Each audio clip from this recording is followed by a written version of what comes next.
Arestado ang 3 umanong tulak ng droga sa Los Baños sa Laguna. Ang mga suspect may bagong modus raw sa transaksyon ng droga. Balita hatid ni Von Aquino, exclusive. Mula sa impormasyong ibinigay ng mga sumuko sa Oplan-Tokhang, naaresto sa buy-bust operation ng mga suspect sa pagtutulak ng shabu sa Los Baños, Laguna kahapon. Ikinanta ng mga sumurrender ang suspect na si Adrian Reyes alias Toto na siyang source umano nila ng shabu mula sa Pansol, Laguna.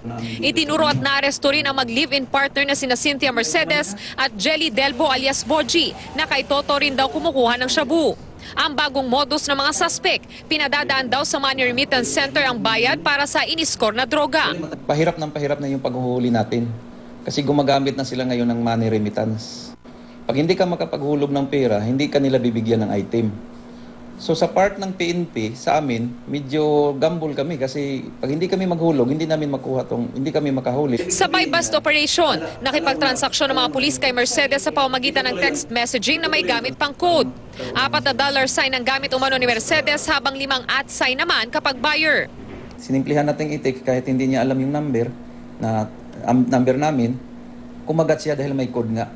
Umorder mga pulis na nagpanggap na buyer ng shabu na nagkakahalaga ng 5,000 pesos. 4,000 pesos ang paunang bayad na hiningi ng mga suspect na ipinadala sa remittance center. At ang natitirang 1,000, iaabot kasabay ng shabu.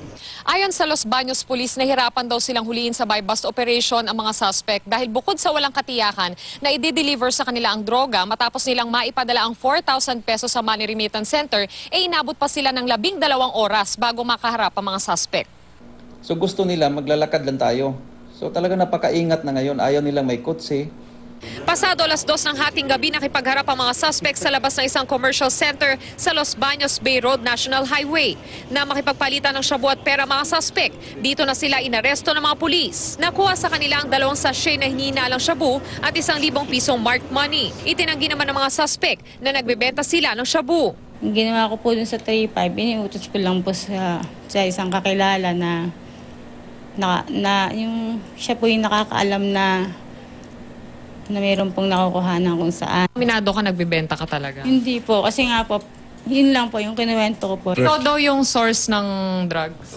Ay, hindi po, ma'am. First time ko lang talaga kagabi dito nung nangyari yun. Talagang wala po akong alam.